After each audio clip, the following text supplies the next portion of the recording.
전우자오더라고 같이 인사 나눠볼까요? 참 아름답습니다. 참 아름답습니다. 제가 설악산이라는 데 갔다 왔어요. 설악산 갔다 왔는데 최근에 간 건 아니고 얼마 전에 갔다 왔는데 설악산에 비가 엄청나게 오는 날이었어요. 그래서 제가 설악산을 자주 갔었는데 그때 한 번도 못 보던 광경을 보게 됐어요. 맨날 가는 길이었는데 설악산에 분명히 그런 폭포가 없거든요. 근데 비가 아주 많이 오는 날 폭포가 엄청나게 쏟아지는 거예요. 너무 놀랐어요. 정말 너무 아름답더라고요. 설악산에서 잘 알려지지 않은 폭포가 하나 있었던 거예요. 그럼 그 폭포가 언제만 보여지냐? 비가 아주 많이 왔거나 눈이 많이 녹을 때 나타나는 폭포가 하나 있더라고요. 숨겨진 폭포죠. 제가 여기 오산교에 와서 예배드리는 가운데 오산교회가 하나님께서 숨겨놓으신 아름다운 비경과도 같이 하나님께서 기뻐하시는 귀한 교회고 여러분 모두를 하나님께서 사랑하심을 제가 느끼게 되었습니다. 여러분도 그렇게 믿으십니까? 네. 하나님께서 여러분을 귀하고 아름답게 깨끗하게 숨겨주시고 또 그분의 은혜 가운데서 여러분 사랑하시고 날마다 함께 하실 줄을 믿습니다. 하나님 말씀 보기 전에 간단하게 제 소개를 드리자면 저는 서울에서 목회를 하고 있어요. 이제 8년 정도 전에 목회를 시작했습니다. 개척한 지 첫 해에 100명 정도 모였고 두 번째 해에 한 200명 정도 모이다가 지금은 이제 한번 분리기척도 하고 코로나 지나서 한 170명 정도 같이 예배드립니다. 청년들이 한 100명이 넘고요. 여러 사역들을 감당하고 있는데 거기에서 지난 7년 8년 동안 혼자 개척해가지고 하는 동안 참 어려움이 많았어요.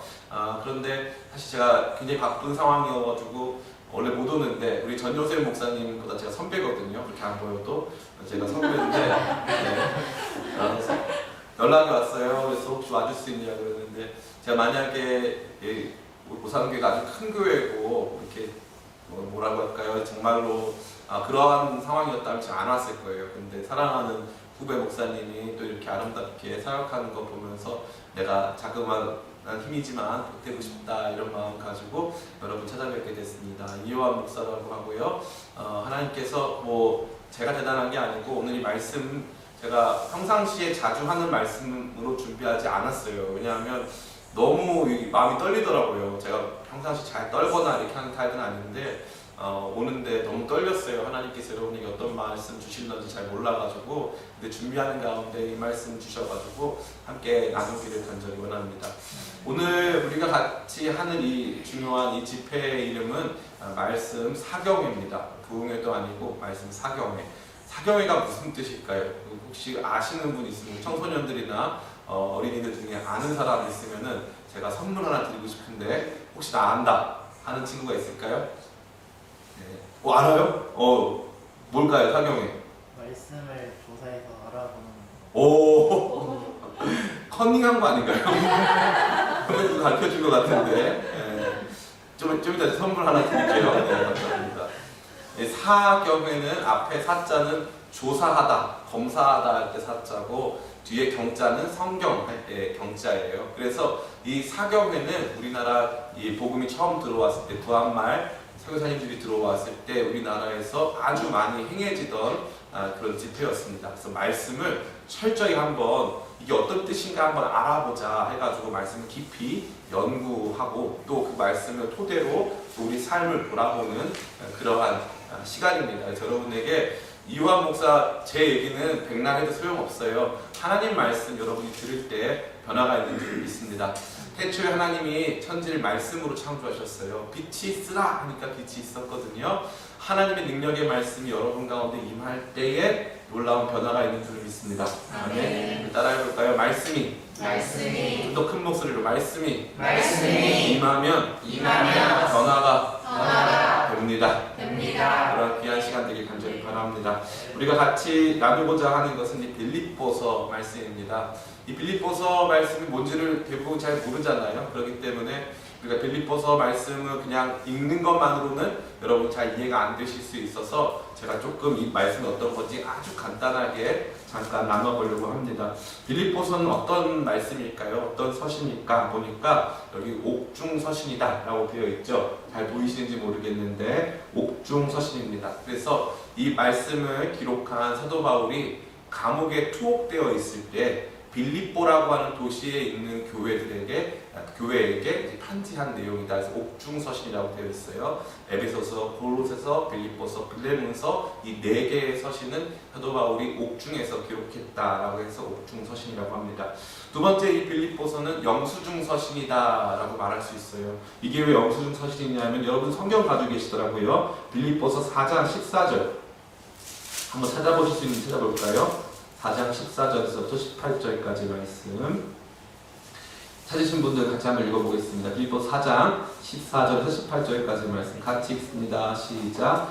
그러나 너희가 내 괴로움에 함께 참여하였으니 잘 알도다. 빌립보 사람들아 너희도 알거니와 복음의 시초에 내가 마게도냐를 떠날 때에 주고받는 내 일에 참여한 교회가 너희 외에 아무도 없었느니라. 데살로니가에 있을 때에도 너희가 한 번뿐 아니라 두 번이나 나에게 쓸 것을 보내었도다. 내가 선물을 구함이 아니요 오직 너희에게 유익하도록 풍성한 열매를 구함이라. 내게는 모든 것이 있고 또 풍족한지라. 에바브로디도 편에 너희가 준 것을 받음으로 내가 풍족하니 이는 마지막한 향기로운 제물이요 하나님을 기쁘시게 한 것이라. 아멘. 여기 보니까 18절에 에바브로디도 편에 너희가 준 것을 받음으로 라고 되어 있죠. 에바브로디도라고 하는 사람에게 이 빌립보 교회가 헌금을 걷어서 사도 바울 선생님 갖다 주라고 전달을 했어요. 그래서 그 헌금을 받고 잘 받았다. 이 헌금 통해서 내가 귀한 일에 쓰겠다라고 이렇게 말하는 영수증 서신이라고 할 수 있습니다. 세 번째는 안부 서신이에요. 에바브로디도라는 사람을 보내서 사도 바울 선생님이 로마 감옥에 갇혔다고 하는데 안녕히 잘 계신지 별일 없으신지 알아봐 달라고 한 거거든요. 그래서 다시 나 잘 있다, 괜찮다, 힘들지만 버티고 있다, 내가 기뻐하고 있다 라고 자기 안부를 전해주는 서신입니다. 마지막으로는 양육 서신이에요. 그래서 너희 안에 이 마음을 품으라 곧 그리스도 예수의 마음이니 하면서 우리가 어떤 마음으로 살아야 할지를 그리스도인들, 우리 기독교인들이 어떤 마음으로 살아야 할지를 차근차근 설명해주고 독려하는 양육의 서신이라 할 수 있습니다. 자, 그러면 이 편지를 받게 된 빌립보 교회는 과연 어떤 교회였을까요? 다음 화면 한번 보여주시겠습니까? 다음 화면 같이 한번 보겠습니다. 따라해볼까요? 특별한 교회. 네, 아주 특별한 교회예요. 사도 바울이 2차 선교 여행을 시작했습니다. 선교여행 2차를 시작하면서 원래 사역이 잘 되고 있었던 이 지역이 있었어요. 근데 사모드라게라고 하는 지금으로 치자면 튀르키예의 이스탄불쯤 되는 데서 사역이 아주 불일듯 일어나고 있었습니다. 그런데 갑자기 하나님께서 거기서 사역하지 말고 조금씩 다른 방향으로 인도해 주셨어요. 그래서 어디로 가야 되나 해가지고 드로아라고 하는 지역에 가가지고 기도하고 있는데 갑자기 환상 중에 마케도니아 옷을 입은 사람들이 와서 우리 좀 도와주세요 라고 외치고 있는 것을 보게 됐어요. 그래서 이건 하나님 뜻이 분명하다 라고 해가지고 이 튀르키예 지역은 당시 로마 시대 때 아시아라고 불렸거든요. 아시아 지역에서 이제 유럽의 첫 번째 땅 빌립보라고 하는 도시로 들어갑니다. 이 빌립보에 가니까 빌립보라고 하는 도시가 아주 잘 사는 도시예요. 근데 이 빌립보라고 하는 도시에 교회가 없는 거예요. 교회를 여기다가 세우려고 하는데 거기에서 사도 바울이 가만히 있는데 어떤 여자애 하나가 귀신 들려 있는 거예요. 귀신 들려 있는 그 아이가 너무 불쌍한 거예요. 사람들이 그 아이가 귀신 들려 있는데 도와줄 생각은 하지 않고 그 아이를 막 이용하는 거예요. 귀신 들린 아이 이용해서 야, 너 귀신 들렸으니까 나 점 좀 봐줘. 야, 내 미래 좀 점쳐줘. 이러고 있는 거예요. 그러니까 사도 바울이 너무 그 자매님이 그 아이가 너무 불쌍하니까 그 아이를 위해서 기도해주고 귀신이 떠나가요. 그러니까 사람들이 어떻게 했냐면 우리가 이 애를 이용해가지고 점 쳐가지고 돈 받아먹고 있었는데 사도 바울이 귀신에 쫓으니까 얘는 더 이상 그런 능력이 없잖아요. 그러니까 사도 바울과 신라를 깜빵에 가둬버립니다. 그러고 나서 깜빵에 있는데 사도 바울이 막 기도하고 있었어요. 그랬더니 갑자기 깜빵의 문이 막 흔들리기 시작하면서 매었던 모든 것들이 풀리고 감옥 문이 열렸어요. 그리고 나서 로마 간수가 이제 다 큰일 났다 하고 있는 상황에서 사도 바울이 우리 다 여기 그대로 있습니다. 스스로 목숨 끊지 마세요. 우리 다 여기 있습니다. 하고 이제 그 사람에게 복음 전하면서 세워진 교회가 바로 이 빌립보 교회예요. 그래서 특별한 인도하심 속에서 세워진 특별한 교회, 그게 바로 빌립보 교회였다 이거예요. 또 빌립보 교회가 어떤 교회였습니까? 보니까 여인들의 교회였어요. 그래서 사도행전 16장에 보면은 이 빌립보에서 첫 번째 개종자가 나오기 시작하는데 그 여자의 이름이 바로 루디아고 그 여자가 하던 사업이 있어요. 그 사업이 바로 자주 옷감 장사예요. 자주 옷감은 그 당시에 아무나 입는 옷감이 아니에요. 우리로 치자면 지금 제일 유명한 뭐 루이비땡, 뭐 샤땡 이런 명품 같은 거에만 쓸 수 있는 아주 특별한 우리 뒤에 있는 우리 맨 뒤에 있는 자매님이 입었네요. 자주 색깔 옷. 네. 자주 색깔 옷은 아무나 입는 게 아니라 왕족, 귀족들만 입을 수 있는 한 마에 몇백만 원씩 하는 어마어마하게 비싼 옷감이에요. 그러면은 이 루디아라고 하는 이 여성이 부자였을까요? 아니었을까요? 엄청나게 부자였죠. 엄청나게 부자인 여성이 딱 예수님을 믿게 된 거예요. 그래서 사도 바울에게 만약에 저를 믿는 사람으로 인정해 주신다면 우리 집에서 같이 사십시다. 그래가지고 사도 바울이 이 부자인 자주장사 루디아 집에서 교회를 시작하고 거기서 장기간 머물게 됩니다. 그래서 여인들이 굉장히 활발하게 사역하는 교회가 바로 빌립보 교회였어요. 세 번째로 빌립보 교회는 돈이 많은 교회예요. 빌립보 자체가 로마 시민권자들로 구성된 지역이고 아주 돈이 많은 지역이었습니다. 또 그 돈으로 뭐 했냐 하면은 돈이 많으니까 사도 바울의 든든한 후원자가 되어줬어요. 그래서 여기 보니까 사도 바울 사역의 1등 후원자 교회가 바로 빌립보 교회였다. 그런데 마지막에 보니까 뭐라고 되어 있어요? 다섯 번째 보니까 무슨 교회?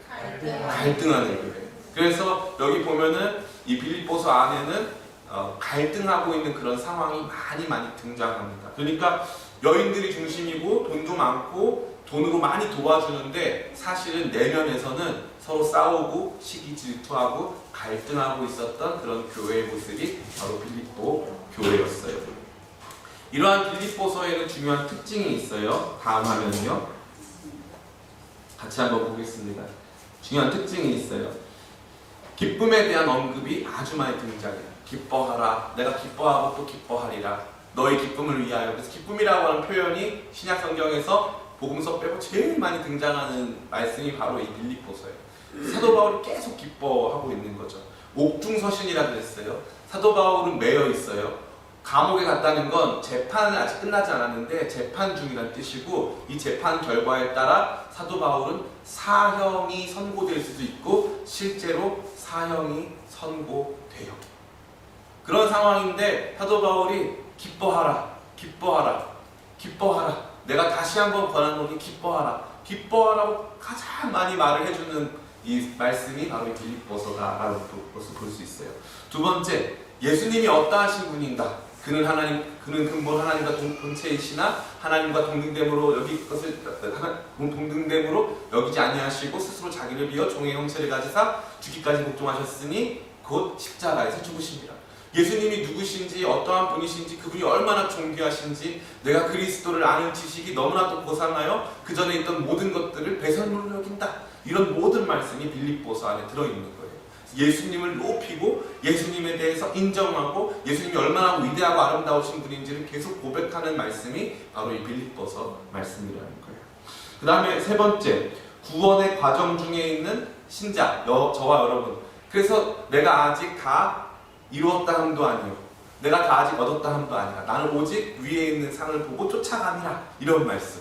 너희 구원을 이루라. 이런 표현. 그것이 나의 구원을 이룰 줄을 내가 믿는 거로 이러한 구원이 완성된 구원이 아직 내 삶에 충분히 임하지 않았음을 그래서 나는 구원의 과정 중에 있음을 고백하는 내용이 제일 많이 나오는 서신서가 바로 이 빌립보서입니다. 그리고 마지막에 그리스도인다운 삶에 대한 촉구가 많이 등장해요. 그래서 너희 시민권은 하늘에 있다 이런 표현도 많이 등장하고 그리스도 예수의 마음으로 행하라 이런 표현도 등장하는 거예요. 여러분 오늘 말씀 듣기 어떠세요? 쉬우세요? 어려우세요? 어렵죠? 왜 어렵습니까? 제가 어렵게 준비했거든요. 왜 어렵게 준비했을까요? 이 과정이 있어야 돼요. 따라해볼까요? 아는 만큼 아는 만큼 보인다. 보인다. 빌립보서 말씀을 그냥 가만히 읽으면 무슨 말인지 이게 왜 이렇게 말했는지 전혀 몰라요. 그런데 제가 아까 드린 말씀을 그냥 대충이라도 듣고 그 다음에 이 말씀 속으로 들어가다 보면 아, 사도 바울이 이런 마음이었겠구나. 이 사람이 이렇게 우리 가운데 말씀을 주고 있구나 하는 것을 발견할 수 있습니다. 자, 이제 본격적으로 그러면 오늘 이 말씀을 통해서 우리가 뭘 발견할 수 있냐면 따라해볼까요? 사도 바울의 처지, 그가 어떠한 상태였는가를 볼 수 있어요. 우리 12절부터 14절 화면이 여기 12절부터 14절 같이 한번 읽어보겠습니다. 같이 한번 읽습니다. 12절부터 14절 시작. 형제들아, 내가 당한 일이 도리어 복음 전파의 진전이 된 줄을 너희가 알기를 원하노라. 이러므로 나의 메인이 그리스도 안에서 모든 시위대 안과 그 밖의 모든 사람에게 나타났으니 형제 중 다수가 나의 메인으로 말미암아 주 안에서 신뢰함으로 더없이 하나님의 말씀을 더욱 담대히 전하게 되었느니라. 아멘. 이 말씀이 무슨 뜻인지 전혀 몰라도 상관없어요. 여기 제일 많이 나오는 단어가 뭘까요? 여기 보면은 메인이라는 단어가 제일 많이 등장하죠. 13절에 가니까 뭐라고 되어 있어요? 이러므로 나의 메인이라고 되어 있죠. 그 다음에 14절에도 형제 중 다수가 나의 메임으로 말미암아 라고 되어 있죠. 자기가 매여 있다라는 거예요. 어디 움직일 수 있다 없다 못 움직인다. 사도 바울이 여행을 진짜 많이 했어요. 1차 선교여행, 2차 선교여행, 3차 선교여행, 예루살렘으로 갔다가 예루살렘에서 로마까지 배 타고 갔다가 활동적으로 사역하던 사람인데 이제 깜빵에 갇혔어요. 열심히 해가지고 뭔가를 만들던 사람인데 완전히 매여가지고 철저한 수동성, 내 마음대로 할 수 있는 게 아무것도 없는 상태가 돼버린 거예요. 그 전에는 내가 열심히 가서 사역하면 한 도시가 바뀌기도 하고 한 사람의 인생이 달라지기도 했어요. 그런데 이제 시간이 흘러서 감옥에 갇혀가지고 아무것도 할 수 없는 상태에 다다르게 됐다는 거예요. 저에게는 공포증이 하나 있는데 갇히는 거에 대한 두려움이 있어요. 그래서 저보고 만약에 제일 하기 싫은 게 뭐냐고 한다면 감옥 가는 게 제일 무서운 것 같아요. 감옥 가는 거. 자유를 다 잃어버리는 거잖아요. 혹시 감옥 좋아하시는 분 계세요? 난 누가 나 좀 억압해주면 좋다 하는 사람 없잖아요. 아무도 없거든요. 감옥으로 간다는 건 정말 비참한 일이에요. 특별히 내가 할 수 있는 게 아무것도 없다면 그때 정말 아프고 힘든 일이 되는 거죠. 사도 바울이 바로 지금 그 상태에 놓여져 있는 거예요. 아무것도 못하겠는 바로 그 상태죠. 두 번째 사도 바울의 처지가 있어요. 우리 15절부터 17절 두 번째 그 다음 화면인데요. 같이 한번 읽어볼까요? 15절부터 17절 같이 읽습니다. 시작. 어떤 이들은 투기와 분쟁으로 어떤 이들은 착한 뜻으로 그리스도를 전파하나니 이들은 내가 복음을 변증하기 위하여 세우심을 받은 줄 알고 사랑으로 하나 그들은 나의 매임에 괴로움을 더하게 할 줄로 생각하여 순수하지 못하게 다툼으로 그리스도를 전파하느니. 아멘. 저를 한번 보실래요? 사도 바울이 깜빵에 들어갔어요. 로마 감옥에 갇혔습니다. 사도 바울은 로마 시민권자였어요. 사도 바울이 로마 감방에 갇히니까 사람들이 저 사람은 깜빵에 왜 왔지? 이렇게 된 거예요. 아, 저 사람 예수쟁이야. 예수라는 한 히브리 청년, 이스라엘 청년이 우리의 구원자라고 선포하던 사람인데 저 사람 깜빵에 갇혔어. 그 두 가지 사람이 있는 거예요. 한 사람은 사도 바울을 보호하고 변증해주고 사도 바울이 나쁜 사람이 아니라고 말을 해주는 거예요. 여러분 잘 들어보세요. 사도 바울 선생님이 갇힌 것은 아무런 죄가 없어요. 저분이 가르치시는 건 참되고 진리의 말씀이고 우리를 진짜 복되게 하는 말씀이에요. 저분은 좋은 분이에요 라고 하면서 복음을 제대로 전하는 사람들도 있었지만 어떤 사람이 있다는 거예요? 아니야. 사도 바울 저 사람 유대인이지만 율법 지키기 싫어서 자기 마음대로 율법의 말씀 바꾸고 자기 마음대로 성경 해석해가지고 저렇게 하는 악질 이단이야 라고 말하고 있는 거예요. 지금 매여있는 것도 억울한데 사람들이 사도 바울은 지금 말을 못하거든요. 매여있기 때문에 매여있는 것도 억울한데 사람들이 사도 바울에 대해서 비방하고 조롱하는 거예요. 야, 너 그렇게 예수 믿고 잘 산다고 했는데 이게 뭐야? 너 인생 이게 뭐야? 너 거지 아니야? 너 아무것도 못하는 사람 아니야? 라고 말하고 있는 것이죠. 그러니까 참 재밌는 게 되게 불편한 거예요. 내가 뭐라도 할 수 있는 상황에서 이런 일이 당하면은 무슨 말씀이십니까? 아니에요. 저 그런 사람 아닙니다. 이렇게 하면 되는데 지금 내 모습이 너무 초라해.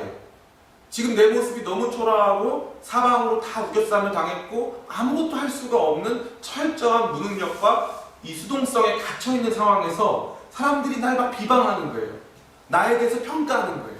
쟤는 저럴 줄 알았어. 저거밖에 안 되는 사람이야. 라고 평가하는 거죠.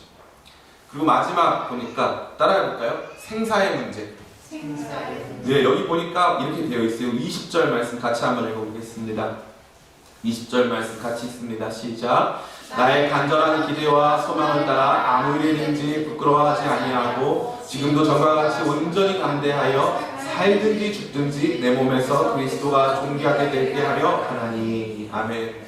여기 뭐라고 되어 있어요? 살든지 죽든지 되어 있죠. 생사의 문제가 그랬다 이거예요. 왜요? 로마 법정에 서봤는데 당시에는 로마의 공인 종교라고 하는 종교가 있었어요.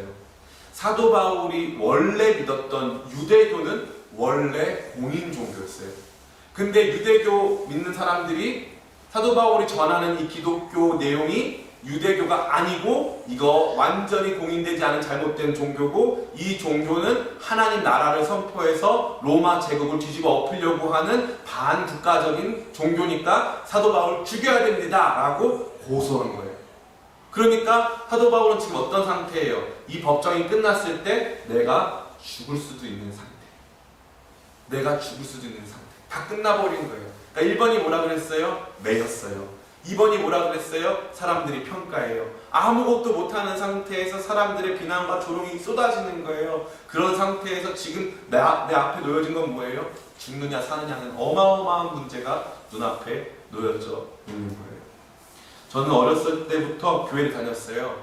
저희 어머니는, 저는 아버지가 6살 때 돌아가셨거든요. 아버지가 돌아가시고 저희 집은 찢어지게 가난했어요. 너무 가난했어요. 근데 너무 화가 나는 건 우리 엄마는 너무 예수님을 잘 믿는 거 있죠. 우리 집은 너무 가난한데. 저희 집 별명은 저주받은 집이었어요. 저주받은 집. 저희 아빠는 제 6살 때 돌아가시고 저희 큰 누나가 있었거든요. 저희 엄마가 시장에서 장사하면 큰 누나가 저를 업어서 키웠어요. 근데 그 큰 누나가 이제 22살이 되던 해에 이제 길에서 목숨을 잃었어요. 그래서 큰 누나도 죽고. 제 이름이 이요한인데 제 위에 이요한이라는 형이 있었어요. 근데 그 형도 아기 때 죽었어요. 그렇게 죽은 사람이 많아요. 그리고 우리 큰 형, 그 다음에 우리 누나, 그 다음에 나, 큰 누나 살아있을 때 우리 엄마 5 식구가 사는데 집이 없어가지고 5 식구가 같이 살 수가 없는 거예요. 그래가지고 큰 누나랑 큰 형은 교회에서 살았어요. 교회에서 살 때 우리 형이 키가 185고 이 등치가 엄청 커요. 성악가 나왔거든요. 그러니까 집사님 권사님들이 밥 많이 먹는다고 막 손가락질하고 막 이러는 거예요. 그러고 나서 이제 사는데 저는 공부도 잘하고 못하는 게 별로 없었어요. 근데 우리 집은 너무너무 가난한 거예요. 너무너무 가난한 거예요. 그래서 막 너무 저주스럽게 사람들이 야 너네 집 원래 교회 잘 다니지 않냐? 왜 이렇게 가난해? 그러면 할 말이 없었어요. 너무너무 가난하고 비참했죠. 가난이 왜 어렵습니까? 가난은 철저한 수동성이에요. 끌려다니는 거예요. 돈에 끌려다니고 내가 하고 싶을 때 뭘 못하는 거죠. 이게 가난이 오래되니까 상처가 되더라고요. 제가 그랬어요. 대학교를 29살에 들어왔는데 등록금이 없는 거예요. 첫 해에는 돈 빌려서 어떻게 냈어요. 근데 2번째 학기부터 등록금이 없는 거예요. 그런데 너무 놀랍게 하나님 살아계셔가지고 저 등록금 없다는 얘기 아무도 안 했는데 어떤 권사님이 제 이름으로 학교에다가 등록금을 납부하신 거예요. 제 사정을 아무도 말 안 했거든요. 근데 기도하시다가 알게 돼가지고 무려 5학기를 납부했어요. 360만 원 곱하기 5학기를. 나랑 상의도 안 하고 그냥 납부하신 거예요. 그냥. 그러면 보통 어때야 돼요? 기뻐야 돼요? 슬퍼야 돼요? 가난이 오래되면 그런 일이 벌어지잖아요. 슬퍼요. 나는 또 누가 나를 도와줘야 되는 사람이구나. 나는 내 힘으로 아무것도 못하는 사람이구나. 내 인생은 늘 누구한테 도움받고밖에 못 사는 사람이구나. 이거밖에는 안 떠오르더라고요. 사도 바울이 딱 그런 상황인 거예요. 사람들이 도와주지 않으면 아무것도 못하는 상태. 매여져 있고 지금 생사의 문제가 앞에 놓여진 상태죠. 사람들은 그를 비방하기 시작합니다. 이게 사도 바울이 가지고 있는 모습이었어요. 처지였어요. 그런데 이러한 상태 속에서 우리라면 어떻게 해야 돼요? 낙심하고 좌절하고 하나님이 어딨어 막 이래야 될 거 아니에요? 근데 사도 바울은 좀 달랐어요. 바울의 모습은 어떻습니까? 다음 화면 좀 보여주시겠어요? 바울의 모습은 넘어가 볼까요? 제가 원래 이거 안 만들어요. 근데 여러분들 말씀 사경이니까 어렵고 힘들게 만들어 왔는데 안 만들고 그랬어요. 근데 여기 넘겨보세요. 네, 바울의 모습 여기 보면은 나와 있습니다. 쭉 넘겨보면은 네, 바울의 모습. 네, 그 다음 화면. 네, 그 다음 화면 보여주시면 그렇죠. 바울의 모습. 바울의 모습이에요. 이제 내가 할 수 있는 게 아무것도 없어요. 나는 매여 있어요. 사람들은 조롱해요. 사람들은 나를 폄하해요. 사람들은 나를 무시해요. 그리고 지금 내 눈앞에 생사의 문제가 달려 있어요. 절박한 상황이에요. 그런데 너무 놀랍게 사도 바울은 관점의 전환을 경험해요. 나 열심히 사역해야 되는데 지금 나 망가졌네. 나 큰일 났네. 나 끝났네. 해야 되는데 사도 바울은 보니까 재밌네. 나는 감옥에 갇혔는데 내가 복음 전하려고 열심히 일하는 거였잖아요. 나는 감옥에 갇혔는데 나 때문에 사람들이 예수님 얘기를 많이 하네. 내가 로마 감옥에 딱 갇히니까 원래 예수님 믿던 사람이 저 사람 풀어주세요. 저 사람 잘못한 거 없어요. 저 사람이 믿는 신앙은 바로 이런 거예요. 저거 사회의 저해 요소가 되는 게 아니에요. 저거 좋은 겁니다. 라고 한쪽에서는 말해주고 다른 한쪽에서는 무슨 말이야? 그거 결국에 하나님 나라 얘기하려고 하는 거잖아. 그런 로마 정부를 반항하고 저항하는 거잖아. 저거 안 좋은 거잖아. 라고 자기들끼리 갑론을박하는 거예요. 아마 그 당시에 유튜브가 있거나 그 당시에 MBC, KBS 방송이 있었으면은 100분 토론으로 사도 바울 과연 어떠한 사람인가 이거 아마 했을 거예요. 그러니까 사도 바울은 보세요. 자기 혼자 열심히 복음 전할 때보다 이제 사회에서 더 큰 이슈가 되면서 복음이 전해지고 있는 것을 자기는 매였는데 복음은 매이지 않는구나 이거를 보게 된 거예요. 그래서 이 말씀 같이 한번 읽어볼까요? 12절부터 18절까지 말씀 제가 읽어드릴게요. 12절부터 18절까지 말씀 제가 읽어드릴게요. 다 읽진 않고 중간중간 읽어드릴게요. 형제들아 내가 당한 일이 도리어 복음 전파의 진전이 된 줄을 너희가 알기를 원하노라. 도리어 내가 지금 비참한 일이 당했고 내가 지금 완전히 매여있지만 가만히 생각해보니까 이게 복음 전파의 도리어 이게 아주 중요한 발판이 되었다라는 거죠. 14절에 보니까 형제 중 다수가 나의 매임으로 말미암아 주 안에서 신뢰함으로 겁없이 하나님의 말씀을 더욱 담대히 전하게 되었느니라. 형제들, 주변에 있는 믿는 형제들이 사도 바울이 잡혀있기 때문에 담대하게 우리도 잡아가라 하면서 막 복음 전하고 있는 거예요. 또 한 가지 어떻습니까? 15절에 어떤 이들은 투기와 분쟁으로 어떤 이들은 착한 뜻으로 그리스도를 전파하나니 이들은 내가 복음을 변증하기 위하여 세우심을 받은 줄 알고 사랑으로 하나 그들은 나의 매임에 괴로움을 더하게 할 줄 생각하여 순수하지 못하게 다툼으로 그리스도를 전파하느라. 그러니까 관점의 변화가 생긴 거예요. 가만히 봤더니 매여있는 상태에서 돌아가는 세상을 봤더니 이게 신기하게 내가 안 움직이면 일이 안 될 줄 알았는데 갑자기 내가 원래 하고자 했던 그 일이 나와 상관없이 잘 되고 있는 거죠. 이게 아주 신기한 거예요. 그래서 이거를 보게 되는 거예요. 새로운 관점을 갖게 되는 거예요. 삶에 대한 새로운 관점을 갖게 되는 거예요. 두 번째는 거룩한 기쁨이 임하는 거예요. 그러니까 어떻게 되는 거예요? 관점이 달라지니까 기쁜 거예요. 지금 기뻐할 수 있는 상황이에요? 아니에요? 아니에요. 감옥에 갇혀있고 생사가 걸린 문제고 사람들은 비난하고 조롱해요. 자존심 상할 일이 많을 거예요. 왜 저렇게 잘난 사람이, 사도 바울 잘난 사람이거든요. 왜 저렇게 잘난 사람이 깜빵까지 갔나. 예수 믿으면 사람 저렇게 비참해진다니까. 이렇게 사람들이 조롱하고 있는 상황이 답답했을 거예요. 뭔가 보여주고 싶었을 거예요. 그런데 너무 놀랍게 아무것도 할 수 없는 그 상황에서 사도 바울은 기뻐하고 기쁨이 찾아오는 거예요. 이 신기한 거죠. 아무것도 하지 못하는 상황 속에서의 기쁨. 너무너무 신기한 거예요. 그 다음에 뭐가 되어 있냐면 놀라운 평정심이 임하는 거예요. 여러분 죽는 문제, 생사의 문제가 생기면 다급하잖아요. 그러니까 나 살아야 되는데 죽으면 안 되는데 이런 마음 가질 수 있잖아요. 근데 사도 바울 보세요. 20절부터 24절 이 말씀은 좀 같이 읽었으면 좋겠어요. 20절부터 24절 같이 한번 읽겠습니다. 20절부터 24절 읽나요? 예, 감사합니다. 같이 읽겠습니다. 시작.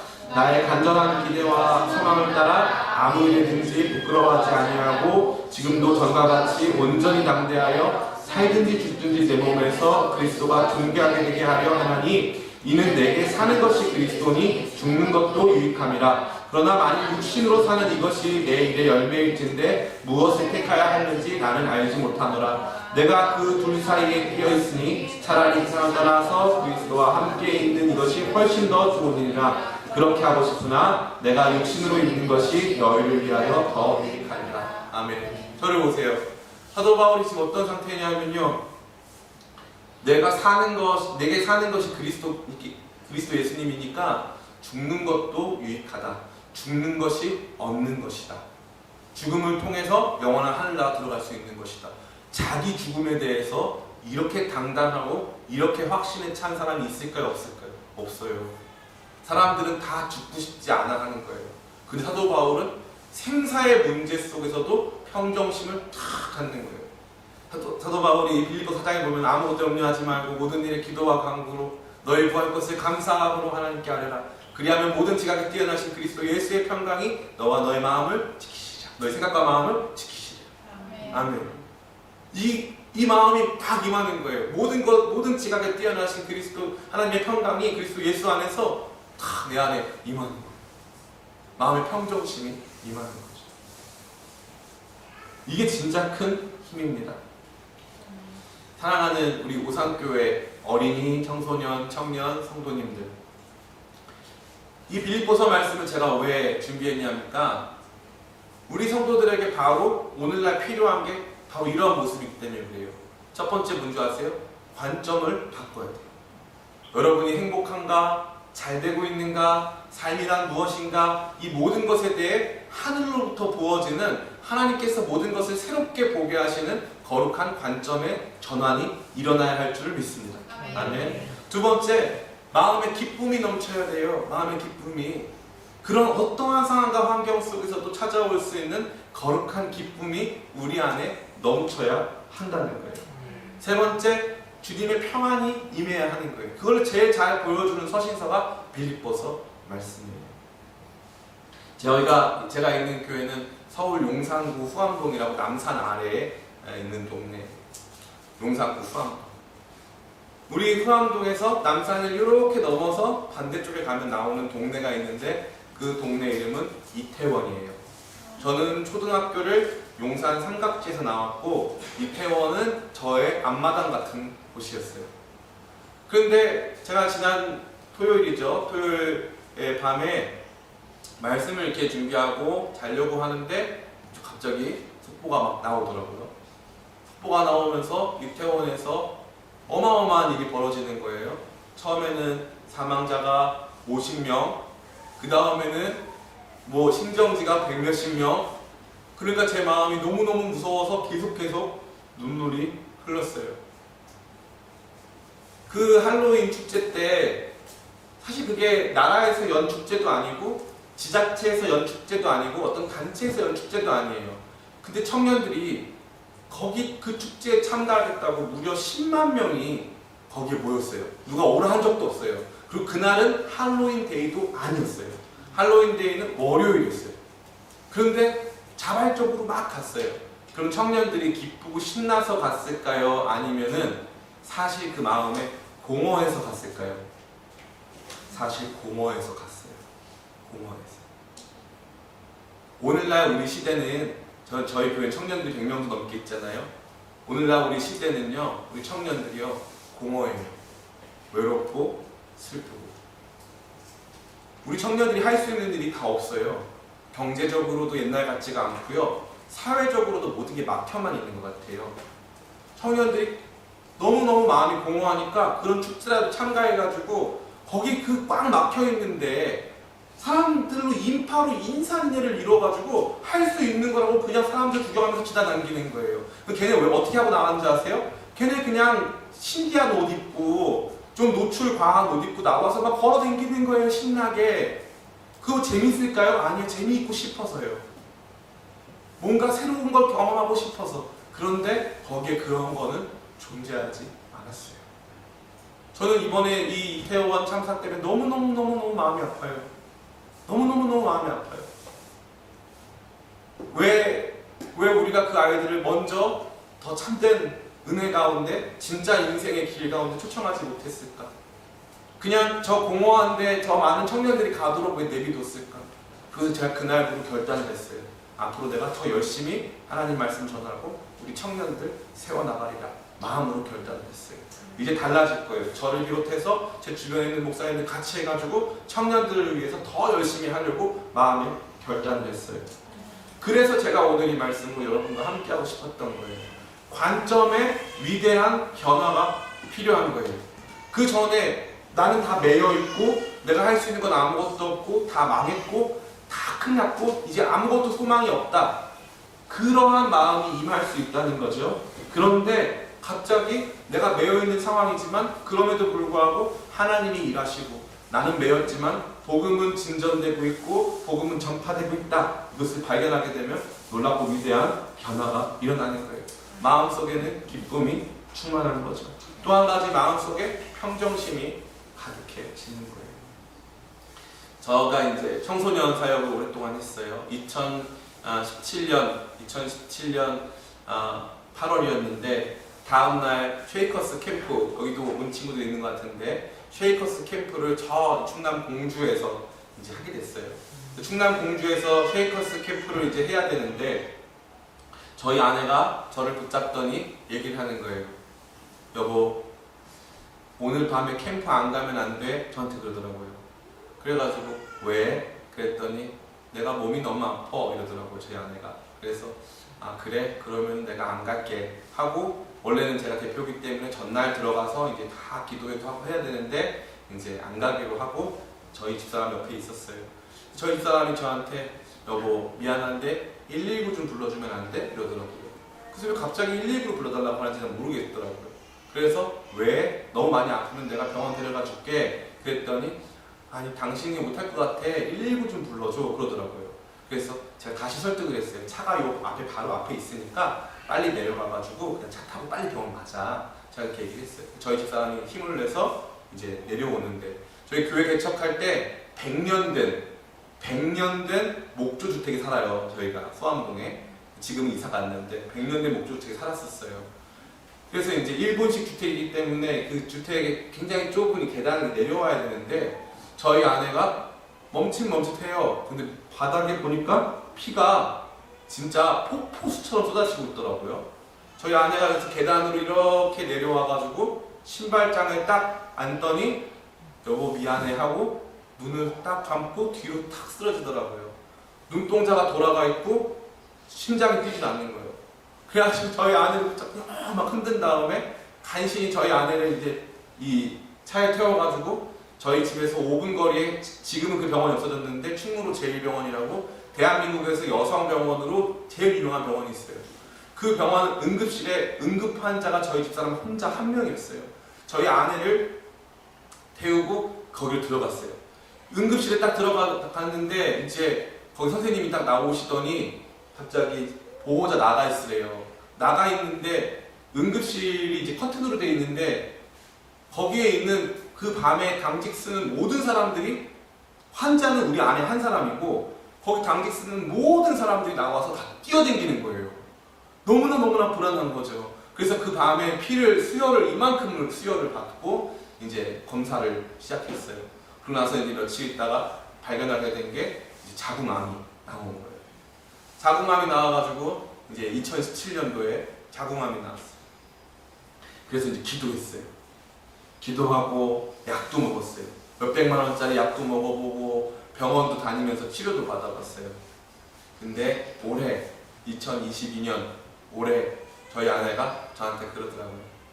여보 이제 그만하자 그러더라고요. 그래가지고 저희 아내가 수술을 받기로 자궁을 떼어냈어요. 그래서 저희 집은 아이가 없어요. 저는 40대 중반이고 저희 아내도 40살인데 오랫동안 기다렸는데 아이가 없어요. 그때 왜 제가 충격이었냐면 저희 아빠가 6살 때 돌아가셨는데 저희 아빠가 고아예요. 그러고 나서 저밖에 없는데 저희 형이랑 저랑 아버지가 다르거든요. 저밖에 없어요. 제가 평생 느낀 게 뭐냐면 너는 잡초야. 너는 먼지야. 사람들은 널 기억하지 못할 거야. 너는 시간이 지나면 그냥 사라져버리는 존재야. 이게 제 머릿속에서 떠나지 않았어요. 그래서 제가 제일 원했던 게 뭐냐면 저희 아내랑 결혼해서 아이를 갖고 싶었어요. 그래서 어떻게 했냐면은 소개팅을 여러분 소개팅 좋은 거예요. 꼭 기도하고 하세요. 기도하고 소개팅을 나가서 저희 아내를 만난 거거든요. 그래서 너무 제가 마음이 기뻤어요. 너무 신실한 사람이어서 너무 기뻤어요. 그래서 제가 저희 아내한테 그랬어요. 빛나씨, 이름 빛난데 빛나씨 이거 좀 초장에 너무 죄송한데 괜찮습니다. 아이들 안 깨우셔도 돼요. 안 깨우셔도 돼요. 상관없습니다. 오히려 더 깨우면은 이게 말씀이 안 들어가요. 네, 괜찮습니다. 빛나씨, 너무 미안한데 저는 결혼하면은 아이를 좀 많이 낳고 싶어요. 진짜 정말 주책이죠. 소개팅 나간 다음에 며칠 있다가 만나가지고 결혼하면 아이를 많이 낳고 싶어요. 근데 제가 그때 무슨 인간극장을 봤냐면은 탤런트 남보라 씨 가정에서 아이 낳는 아이를 총 13명을 낳거든요. 그 영상을 이제 봤어요. 봤는데 너무 아이 낳는 장면이 거룩하고 진짜 그 탤런트 남보라 엄마가 아이를 낳는 장면을 보여주는데 아이를 하도 많이 낳으시니까 힘을 한번 딱 준 다음에 몇 분 있으니까 응애 소리 나는 거예요. 바로 응애 나오는 거야 얘가. 그러더니 이분 너무 멋있어. 주님 감사합니다. 이렇게 하는 거예요. 야 진짜 이거 어떻게 이렇게 아이를 너무 아름답잖아요. 그리고 13명을 낳은 거예요. 그래서 저는 이제 우리 아내 처음 만났을 때 10몇 년 전이죠. 한 5년 전, 16년 전에 처음 만났을 때 엊그제가 저희 결혼기념일인데 처음 만났을 때 빛나씨 저는 만약에 결혼하면 아이를 많이 낳고 싶어요. 얼마 전에 남보라 그 가정 아이 낳는 거 봤거든요. 근데 저희 아내도 그때 뭐라고 했냐면 너무 고맙게도 저도요 그렇게 해주더라고요. 그래서 우리는 아이를 많이 낳는 가정이 되는 줄 알았어요. 근데 우리 가정에는 아이가 없어요. 아이가 없고 앞으로도 없을 예정이고. 그리고 올해 저희 아내가 그 수술을 받았기 때문에 마음이 많이 슬프고 외로워서 이제 다다음 주에 저희 이탈리아로 안식월을 가요. 안식월을 가는데 제 안에 들었던 제일 많은 게 뭔 줄 알아요? 바로 이거였어요. 너는 아무것도 못해. 너 아무것도 못해. 너는 절대 세상에 너의 다음 세대를 너의 후손을 남길 수 없는 실패자야. 너는 끝장이야. 끝났어. 너가 나이 먹으면 넌 외롭게 죽을 거야. 이런 마음이 제 안에 들어오는 거 있죠. 그뿐만이 아니었어요. 사람들이 저를 조롱하는 것만 같았어요. 우리 교회에 청년들이 많으니까 한 해에 결혼하는 커플이 10커플이 넘어요. 그러면 제가 그 아이들을 다 제가 주례를 하거든요. 감사하게 저는 우리 교회에서 만나서 결혼한 커플이 아주 많아요. 저는 우리 오산교회도 그런 커플 많아지길 축복합니다. 아멘. 젊은 부부가 많아져야 돼요. 그 제가 다 주례해가지고 결혼하는데 애들이 어떻게 해요? 걔네가 결혼하니까 다 아이를 낳아요. 1년에 10명씩 낳아요. 그러면 걔네들이요, 목사님 우리 애 여기 있어야 예쁘죠? 목사님 유아세례 주세요 해가지고 데리고 와요. 그러면 그때 목사 마음이 어떠냐면은 너무 좋은데 저희 집사람 몰래 예뻐해줘요. 저희 집사람이 알면 안 되니까. 다 매인 것 같고 사람들이 저를 손가락질하는 것 같아요. 저주받은 사람. 어릴 때도 가난하더니 대학교는 29살에 들어와가지고 대단하지도 않은 게 까불고 있어. 사람들이 저를 조롱한다는 생각이 많이 들었어요. 근데 너무 놀라운 게 뭔지 아세요? 그리고 나서 제가 주님께 기도를 했어요. 주님, 제 인생에는 늘 이렇게 어려움이 많네요. 늘 힘든 게 많네요. 되는 게 없네요. 근데 그 다음부터 하나님께서 제 안에 주시는 말씀이 뭐냐면, 야, 너 아이는 없지만 네가 품을 수 있는 아이들이 얼마나 많은지 보여줄게 하면서 그때부터 새가족들이 몰려오기 시작하는데, 청년들, 청소년들, 새가족들이 몰려오기 시작하는데, 우리 교회는 매주 새가족이 5명, 6명, 10명씩 매주 와요. 새가족들이 몰려오고 걔네들 도와주고 하느라고 정신이 없어요. 저희가 손만 대는 모든 사역이 다 잘 되고 아름답게 열매를 맺어요. 하나님께서 저한테 이렇게 말씀하시는 것 같아요.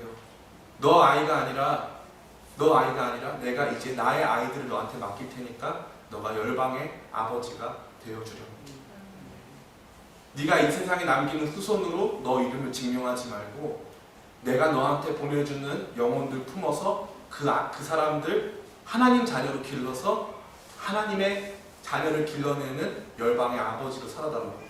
그러면 이게 주님 싫어요 이럴 수도 있는데 그 다음부터 제가 마음이 다 풀린 거예요. 근데 너무 놀랍게 저희 아내도 마음이 조금씩 풀리기 시작하는 거예요.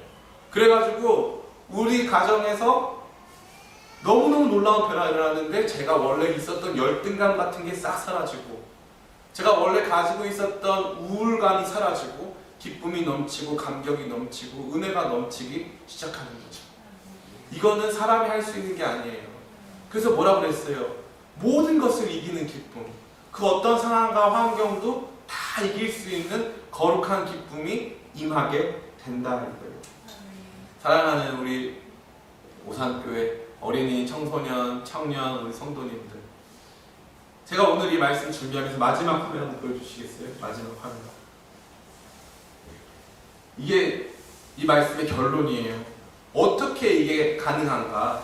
첫 번째, 분명한 우선순위가 있어야 돼요. 나보다 누가 더 중요하다? 그리스도가 더 중요하다. 나보다 더욱 중요하신 그리스도 예수님. 그 예수님 존귀하게 되는 데에 내 인생을 다 써도 아깝지 않다. 이런 마음이 있으면 하나님께서 오늘 말씀 속에서 보게 된 관점의 놀라운 변화가 일어나는 거예요.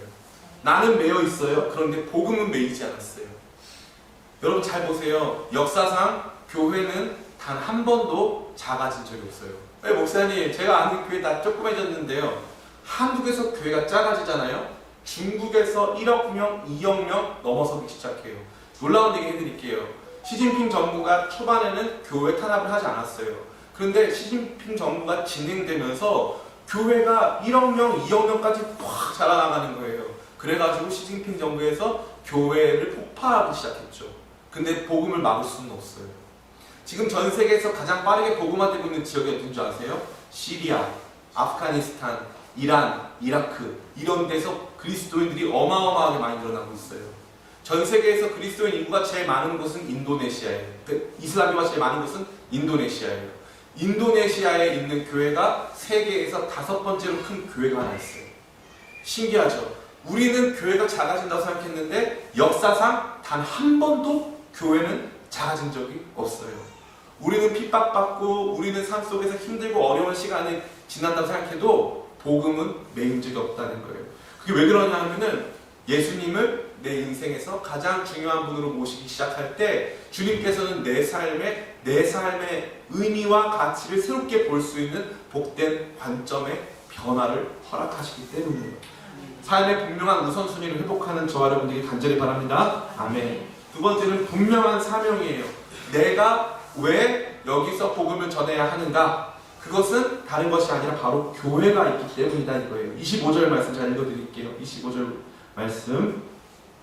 내가 다시 너희와 같이 있으므로 그리스도 예수 안에서 너희 자랑이 나로 말미암아 풍성하게 하려 함이라. 오직 너희는 그리스도의 복음에 합당하게 생활하라. 이는 내가 너희 가보나 떠나 있으나 너희가 한 마음으로 서서 한 뜻으로 복음의 신앙을 위하여 협력하는 것과 무슨 일에든지 대적하는 자를 두려워하지 아니하는 이 일을 듣고자 함이라. 이것이 그들에게는 멸망의 증거요 너희에게는 구원의 증거니 이는 하나님께로부터 나는 것이라. 뭐라고 말씀하시는 거냐면요, 빌립보 교회야 담대해라. 빌립보 교회야 쫄지 말아라. 빌립보 교회야 이겨내라 라고 빌립보 교회를 향해서 권면하는 거예요. 그러니까 사도 바울이 왜 힘을 냈냐 하면요, 나 혼자 있으면 자포자기할 수 있어요. 근데 내가 돌봐야 할 교회가 있잖아요. 나를 바라보고 있는 교회가 있잖아요. 이 교회라는 게 너무너무너무 중요한 거예요. 교회는 단 한 번도 작아진 적이 없고 주님의 몸된 교회를 향한 사역자들이 불일듯 일어나서 그 교회를 위해서 헌신하고 살아갈 때 놀랍고 아름다운 일이 벌어지는 거예요. 분명한 사명, 교회 세우는 분명한 사명이 여러분과 넘치기를 축복합니다. 세 번째는 이게 어떻게 가능하냐 하면 분명한 알미 있어야 돼요. 그리스도 안에서 얻게 된 분명한 지식들, 내 안에 사는 것은 그리스도니 내가 죽는 것도 유익이라 라고 분명한 알미 있어야 돼요. 그 알미 없이는 이러한 위대한 변화를 경험할 수는 없습니다. 마지막으로는 분명한 체험이 있어요. 그리스도께서 내 안에 사신다라는 것을 인정할 수밖에 없는 주님이 나와 함께 하신다는 분명한 체험. 제가 읽어드릴게요. 21절부터 23절 제가 읽어드리겠습니다. 이는 내게 사는 것이 그리스도니 죽는 것도 유익함이라. 그러나 만일 육신으로 사는 이것이 내 일의 열매일진데 무엇을 택해야 하는지 나는 알지 못하노라. 내가 그 둘 사이에 끼었으니 차라리 세상을 떠나서 그리스도와 함께 있는 것이 훨씬 더 좋은 일이라. 그렇게 하고 싶으나. 잘 보세요. 이 사람은 지금 어떻게 하고 싶다는 거예요? 내가 차라리 세상을 떠나서 누구와 함께 하고 싶대요? 그리스도 예수님과 함께 하고 싶대요. 이 땅에서 예수님을 경험하지 못하면 천국에 대한 소망을 가질 수가 없어요. 예수님을 체험하는 거 너무나 중요한 거예요. 그 예수님이 나와 함께 하사 나를 사랑하시고 나를 그분의 나라까지 온전히 인도하실 것이다 라고 하는 분명한 믿음을 갖기 위해 주님과의 복된 체험이 있어야 하는 것입니다. 이러한 것들, 다시 말해서 분명한 우선순위, 예수님이 먼저고 나는 그 다음이고, 분명한 사명, 교회, 내가 교회 세워야 한다라는 분명한 사명이 있어야 되고, 세 번째 분명한 알미 있어야 돼요. 그분께서 주시고자 하시는 분명한 암, 그 다음에 네 번째 분명한 체험. 그런 것들이 있을 때 오늘 저와 여러분이 읽은 것처럼 내 몸은 매여 있고 사람들은 나를 비난하고 생사의 문제가 있다 할지라도 모든 것을 이겨낼 수 있다라고 이 말씀은 저와 여러분에게 말해주는 것입니다. 이제 말씀을 마쳐요. 제가 원래 더 말씀을 많이 준비했는데 벌써 시간이, 여러분 놀라지 마세요. 얼마나 지났을까요? 1시간 지났어요. 1시간. 바람처럼 지나서 1시간이 지났어요. 훌쩍 지나갔죠. 그래서 시간이 많이 지나서 오늘 이 말씀을 나눌 수는 없어요. 그러나 여러분이 한 가지 꼭 기억했으면 좋겠어요. 카톡을 기억하셔도 되고요. 한 가지 꼭 하나 기억했으면 좋겠어요. 다른 거 다 필요 없고 따라해볼까요? 어떤 상황에서든지 주님께서 함께 하시면 완벽히 다르게 새롭게 달라질 수 있다. 어떠한 상황에서든 주님께서 함께 하시면 모든 상황에서 다 달라질 수 있고 새로워질 수 있다는 것, 여러분 꼭 기억하시면서 사도 바울이 경험한 이러한 변화, 나는 매여있지만 하나님의 일은 계속되고 있구나, 아유 신기한 일이네, 잘됐네 하는 위대한 변화도 체험하고, 또 그것뿐만 아니라 하나님께서 주시는 이 절박한 상황 속에서 주시는 거룩한 담대함도 경험하고, 하나님께서 주시는 복된 지혜 속에서 하나님과 함께하는 감격도 누리게 하시는 그거 경험하면서 여러분 삶의 어려움 다 이겨내고 승리케 되어지는, 그래서 주님께 늘 찬양 드릴 수 있는 저와 여러분 다 되시기를 예수님의 이름으로 축원합니다. 아멘. 우리 이 시간 찬양 하나 부르고 같이 합심해서 기도하고 예배 마치기를 원합니다. 찬양, 아까 불렀던 찬양, 주께 가까이, 그들 같이 불렀으면 좋겠습니다.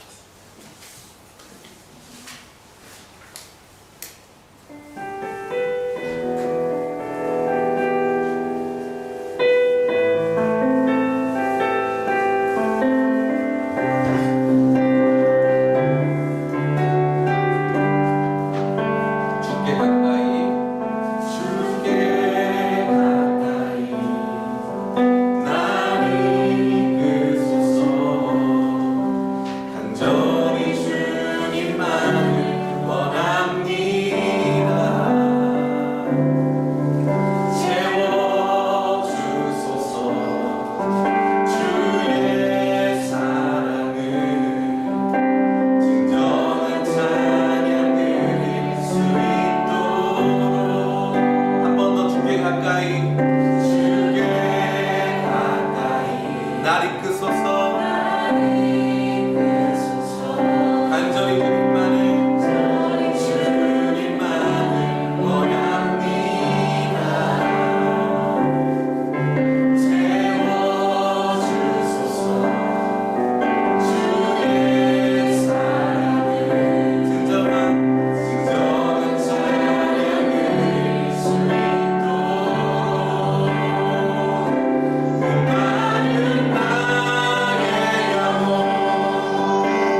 여러분 자신과 사탄 마귀와 세상 사람들이 여러분 조롱하는 것 같으세요?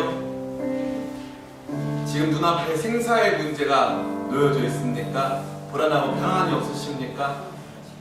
혹시 그런 분들 계시다면 오늘 이 말씀이 여러분에게 힘이 되길 간절히 축복해요. 나는 매여있는 것 같으나 하나님 역사는 매이지 않았어요. 내가 바라보고 있는 내 현실이 중요한 게 아니에요. 하나님께서 내 이러한 현실 속에서도 일하시는 줄을 믿습니다.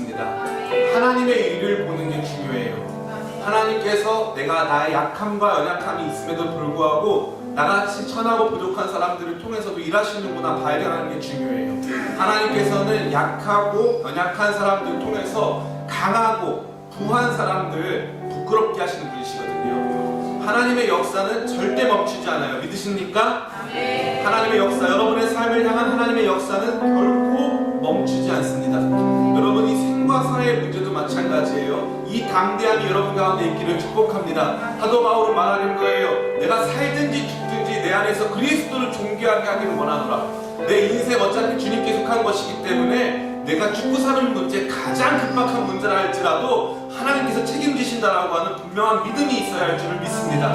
그리고 주님 마지막으로 제 안에 하늘의 기쁨을 부어주시옵소서. 그래서 이 모든 상황 속에서 기뻐하고 즐거워할 수 있도록 하나님의 기쁨 부어주시옵소서. 이러한 제목 가지고 함께 같이 기도하기 원합니다. 같이 기도하시겠습니다. 아버지 그렇습니다. 오늘 이 시간 우산 교회에 왔습니다. 너무나도 아름다운 주님께서 숨겨놓으신 비경과도 같은 너무나도 찬란한 아름다운 교회에 이끌어간 걸 불러주셨습니다. 오늘 이 말씀 제가 왜 전해야 하는지 저는 알지 못합니다. 그러나 우리 가운데 지금 매여있는 성도가 있습니다. 답답하고 아무것도 할 수 있는 것이 없어서 좌절 속에 놓여져 있는 성도들이 있습니다. 주님 우리 가운데에서 아버지 하나님 낙심하고 낙담하고 자기가 자기를 조롱하고 세상이 자기를 조롱하는 것만 같은 실패했다라고 하는 마음속에 좌절한 성도들이 있습니다. 주님 불쌍히 여주시옵소서. 이곳 가운데서 아버지 생사의 문제가 눈앞에 놓여서 불안하고 초조한 성도들이 있습니다. 주여 불쌍히 여주시옵소서. 누가 이 말씀을 들어야 하는지 조금 알지 못하오나 우리 모두가 이 말씀에 반응할 수 있도록 도와주시옵소서. 그리하여서 주님 아버지 우리 가운데서 분명히 말씀하시는 관점의 전환이 일어나게 하여 주시옵소서. 나는 매였지만 복음은 매이지 않았고 그리스도께서는 계속 전파되고 있고 하나님의 일을 계속 보고 있음을 보게 하여 주시옵소서. 나의 상황과 상관없이 하나님이 일하시는구나 발견하게 도와주시옵소서. 아무리 절박한 상황 속에서도 담대함을 잃지 않게 도와주시옵고 거룩한 하늘의 평강을 이루어가는 기뻐하게 하는 귀한 역사 보게 하여 주시옵소서. 인도하여 주시옵소서. 아버지 감사합니다. 이 부족한 종이 다른 어떤 이야기보다 이 빌립보서 말씀을 통하여 이 말씀 자체가 우리 성도님들에게 또 우리 청년들에게 청소년들이 다가가기를 소원하는 마음 가지고 준비했습니다. 결과가 어떠하든지 성령님 일하여 주시옵소서. 성령님 일하여 주시옵소서. 그리하여서 이곳에 있는 성도들 집에 돌아갔을 때 잠자리에서 오늘 말씀 기억나게 하시고 내일 아침에 이 말씀 깨닫게 하여 주시옵소서. 그래서 아버지 하나님이여 언제 어느 때라든지 이 말씀이 다시 한번 성령 가운데서 조명 속에서 살아남으로 말미암아 이 말씀은 힘을 얻게 도와주시옵고 매여있는 상황 속에서 아무것도 할 수 없어서 두 발 동동 굴고 있던 수많은 사람들이 소망 얻게 하여 주시옵고 생사의 문제 앞에서 너무나도 힘들고 어려운 이들이 아버지 담대함 얻게 하여 주시옵소서. 자기가 자기를 조롱하고 세상이 자기를 조롱하고 있다고 생각하는 사람들, 내세우고 아무것도 없다고 믿는 사람들, 아버지 하나님이여 비난과 조롱 속에 놓여져 있는 수많은 사람들이 있다면 주님 찾아가 위로하여 주시옵고 그들이 아무리 비난하고 조롱해도 주님의 역사는 계속되어지고 나는 하나님과 함께한다 마음의 거룩한 담대함과 기쁨 충만할 수 있도록 도와주시옵소서. 지금 특별히 이 오산교회를 부족한 종이 마음과 생명 다해 축복합니다. 먼 길 한달음으로 달려와서 아버지 이 교회에서 같이 예배드릴 때 눈물이 마르지 않았고 정말 마음에 큰 감격이 있었습니다. 주님 우리 오산교회 놀라운 부흥 허락하여 주시옵소서. 예배당에 나오는 모든 이들이 주의 성령으로 충만케 되게 도와주시옵고 아버지 하나님 우리 전현수님 목사님 말씀 증거하실 때 아버지 성령께서 함께 하심으로 말미암아 많은 사람들 주 앞에서 변화되어지고 회심하는 역사 있게 하여 주시옵소서. 그래서 아버지 하나님 우리 오산교회가 아버지 청주 지역을 넘어서서 많은 지역까지 아버지 뻗쳐나가 정말 하나님께서 원하시는 귀한 일을 잘 감당할 수 있도록 은혜 더하여 주시옵소서. 청년들 청소년들 많아지게 도와주시옵고 어린이들이 뛰어노는 교회 되게 도와주시옵고 하나님께서 역사하시는 귀한 교회로 쓰임받도록 인도하여 주시옵소서. 이제는 주 예수 그리스도의 은혜와 아버지 하나님의 극진하신 사랑하심과 보혜사 성령님의 대비통이고 충만케 하시는 귀한 역사가 오늘 매여있는 상황 속에서도, 오늘 실패하고 낙담한 상황 속에서도, 생사의 문제가 눈앞에 있는 상황 속에서도 주님께서 그러한 상황 속에서도 역사하시고 일하시며, 그러한 상황 속에서도 나를 사용하시고 내 삶을 가치 있게 하실 것이라고 하는 분명한 믿음 속에 하늘의 기쁨과 평안 얻기 원하여 고개 숙인 오산교회 모든 성도님들과 청년들, 청소년들, 어린아이까지 그들의 모든 머리 위에와 우리 오산교회 위에 이제로부터 영원토록 함께 있을지어다. 아멘. 감사합니다.